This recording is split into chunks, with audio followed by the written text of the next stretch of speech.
Bonjour à tous, nous allons vous présenter un panel d'obligations avec leurs caractéristiques et leurs avantages. Qu'est-ce qu'un bond? Un bond signifie une obligation en français.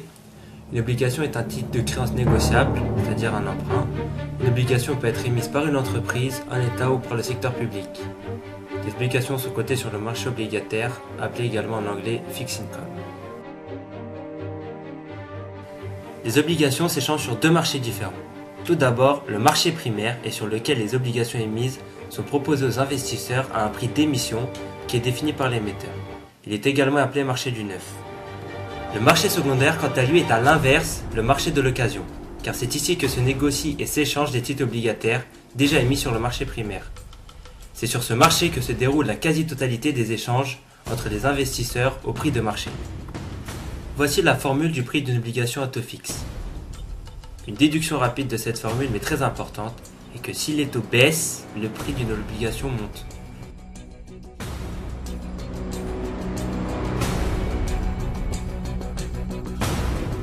Les caractéristiques d'une obligation sont sa valeur nominale, qui représente le montant de référence de l'obligation, qui sert au calcul des intérêts. Son prix d'émission, qui est le prix auquel est émise l'obligation, il peut être différent de la valeur nominale. Les coupons, qui sont les intérêts que le détenteur de l'obligation va recevoir. La maturité, qui représente la période comprise entre la date d'émission et la date de remboursement du nominal. Le taux de rendement actuariel, ou yield to maturity, qui représente le taux réel qu'obtiendrait l'acheteur d'une obligation en la gardant jusqu'à son échéance finale, en réinvestissant les intérêts perçus à ce même taux actualisé. Les descriptions d'obligations de Bloomberg sont riches en informations. Pour citer d'autres caractéristiques, on peut voir la devise dans laquelle est émise l'obligation, ou encore les notes des principales agences de notation.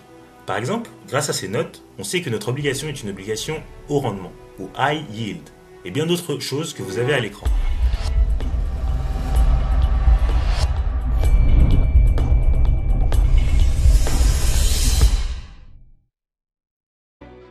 Dans cette partie, nous avons choisi de présenter certaines obligations avec leurs avantages pour les investisseurs.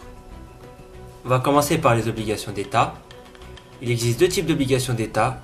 Lorsqu'un État émet une obligation dans sa propre devise, on parle alors d'emprunt d'État. Dans une autre devise, alors on parle d'obligation souveraine. À maturité égale, le rendement varie selon la solvabilité de l'État émetteur et les agences de notation peuvent jouer un rôle et influencer par leur rating les rendements d'une obligation.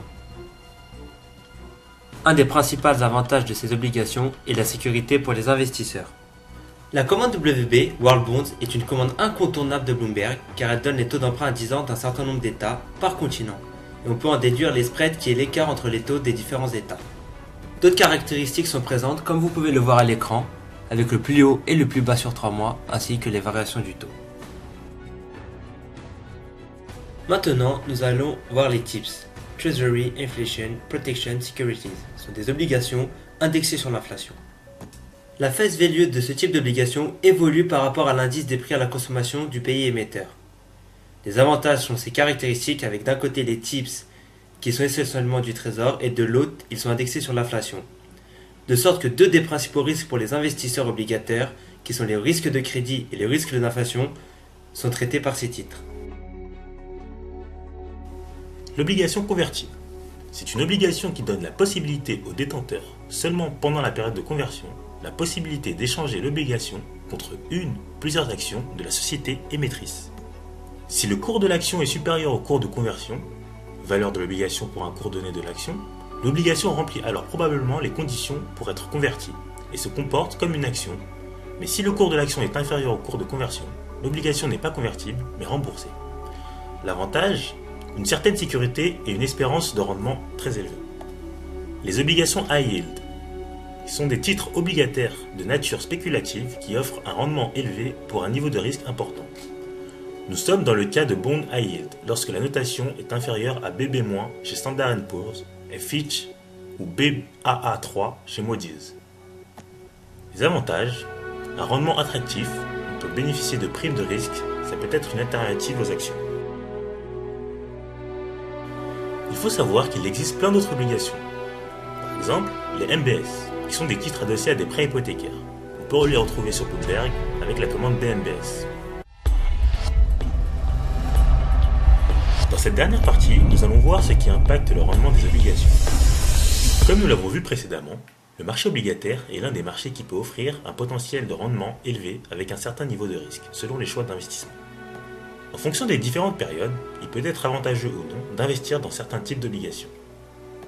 En effet, lors de périodes de récession ou de fortes turbulences financières, les investisseurs ont plutôt tendance à avoir une aversion pour le risque et préfèrent trouver un peu de sûreté auprès d'obligations de haute qualité. Exemple, les bons du trésor comme l'Allemagne actuellement qui font office de taux de référence en Europe. Merci Monsieur Diarra pour cette intervention. Il est judicieux aussi pour obtenir du rendement d'investir dans des obligations high yield, quand les investisseurs s'attendent à ce que les conditions économiques s'améliorent ou tout simplement lorsque l'économie se porte bien. Les annonces sont décisives pour les taux de rendement, notamment celles des banques centrales ou des politiques. Les agences de rating ont leur rôle à jouer aussi dans les rendements. Tout peut aller très vite. Une remarque importante est la différence de rendement par rapport aux maturités d'une obligation émise. C'est-à-dire, plus la maturité est courte, plus le rendement est faible, et inversement. Pourquoi ? Tout simplement parce que le risque de défaut de l'emprunteur est plus élevé lorsque sa durée de remboursement est longue. Exemple avec l'OAT, obligation assimilable au trésor, à la date du 20 décembre 2013. En blanc, nous avons l'OAT 10 ans avec un rendement de 2,497, en vert l'OAT 5 ans avec un rendement de 1,162, en jaune l'OAT 2 ans avec un rendement de 0,308. Monsieur Diarra et moi-même, nous vous remercions pour votre écoute et j'espère que cette vidéo vous servira.